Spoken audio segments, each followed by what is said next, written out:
Guys, watch up? Watch up? Good noon to everyone. Watch up? Ang ato ding trabaho karon guys no magamat sa ko og long video kay wala ko long video. Dili sa ta magpasiaw karong adlaw.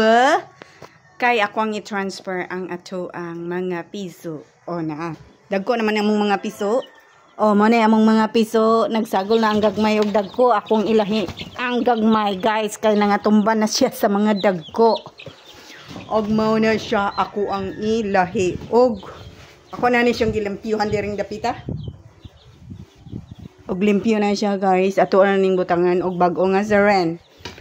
Og butangan na tog bag-o nga siren guys. Nakakuha na kog bag-o nga siren na diring dapita. Og nangayo ko dito sa amo ang silingan. Nga naman sila factory sa lungon. O daghan man kayo sila siren guys. Mao na siya nangayo ko og siren. Daghan kayo isa ka sako. Og ato na siyang ibutang diring dapita guys. Ibutang na to ang bagong siren diring dapita kay atong ibalhin ang atong dagko nga piso. Ilahi na to ang gagmay ug dagko.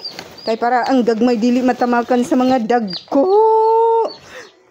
Di ba yala mag-atiman og mga manok no? O mga matay ng mga gagmay kaayo. Kay daghan man kog mga gagmay nga mga piso tamakan niya sa mga dagko. Daw be? Mga matay ang gagmay kay tamakan sa mga dagko. Mo na siya. Ato ang i-transfer. I-transfer na to ang mga dagko. Transfer na to ang mga dagko diring dapita. Gatuan na siya.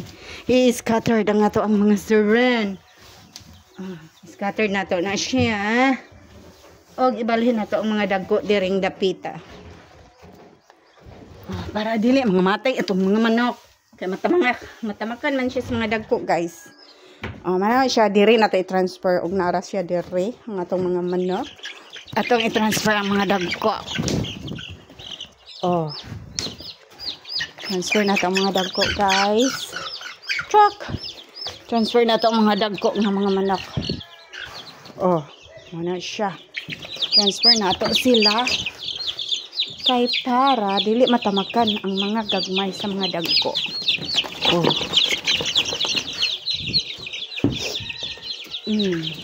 Heritage chicken is yung mga guys, no?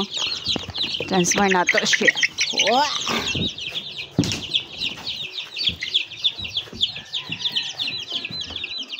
Diba? Okay ra na siya kay di pa man kay na siya dagko. Kani siyang mga dagko ilahi gyud nato kay matamakan ang mga gagmay. Og mao na siya, guys. Ay, thank you, guys. Og mao na siya na transfer na nato, no?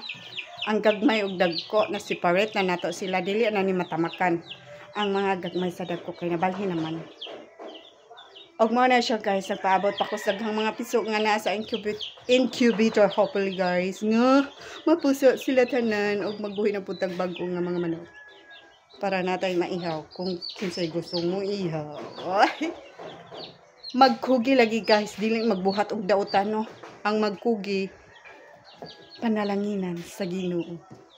Ang magbuhat og dautan mahulog sa kalaglagan. Ug mao na to siya guys. Thank you for watching.